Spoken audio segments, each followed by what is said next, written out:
kenapa orang itu berinvestasi.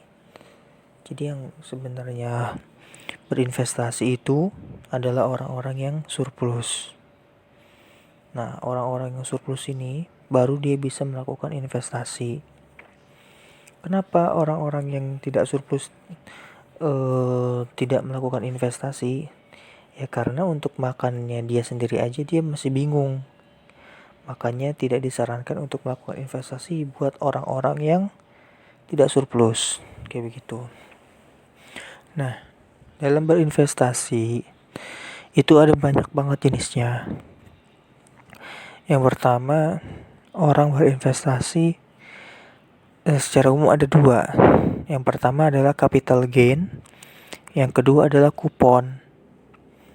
Jadi capital gain itu begini. Kalau misalkan kita beli emas pada tahun 2019 1 juta dan pada tahun 2020 kita jual 1.100.000, maka kita dapat capital gain 10%.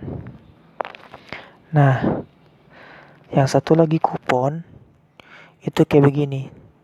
Kalau misalkan kita beli bond atau surat berharga, kita beli kita mengharapkan tiap bulannya dapat sekitar 1% atau 0,5%. Maka dalam 1 tahun kita dapat 6%. Contoh, kita naruh 1 juta, per tahun kita dapat 6%, berarti kita tahun depan itu dapat 1.060.000. Itu kita mengartikan kupon seperti itu. 1 jutanya tetap menjadi 1 juta kalau misalkan kita habisin sampai tenornya, itu tetap dapat 1 juta, tapi kita dapat tambahan 60.000 kayak begitu karena kupon tadi. Jadi ada dua, yang satu capital gain, yang satu kupon. Nah, lawannya capital gain adalah capital loss. Kalau misalkan kita jual pada emas itu pada tahun 2020 ternyata harganya 900.000, berarti kita dapat capital loss. Tuh. Nah, sedangkan untuk kupon dia itu kalau negara mungkin nggak akan bangkrut kali ya. Tapi intinya kita dapat kupon atau kayak dapat bagi hasil atau bunga bulanan gitu. Itu namanya kupon. Nah, itu kenapa orang berinvestasi. Nah, sekarang kalau misalkan kita mikir, misalkan saya mau beli rumah. Nah, itu gimana caranya? Dengan cara yang berinvestasi. Ya udah, berarti kita nabung emas misalkan 1 juta dengan harapan kita dapat dengan asumsi harga emas naik 7% setiap tahun.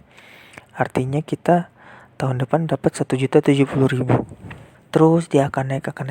Dibanding dengan kalau misalkan kita nyicil rumah, kita beli rumah nyicil, terus kita bayar cicilan itu dari 300 juta misalkan bisa jadi 600 juta karena cicilannya.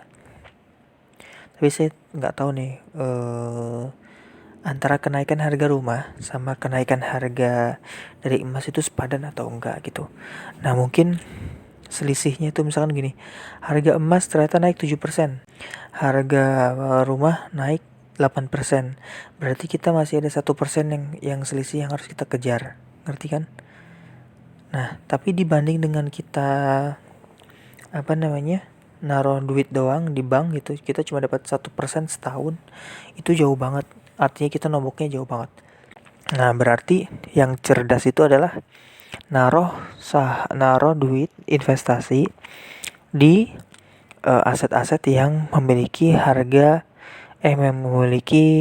return atau kupon atau capital gain di atas kenaikan harga rumah. Itu baru kita bisa untung di banknya. Kalau misalnya kita mau beli rumah lo ya.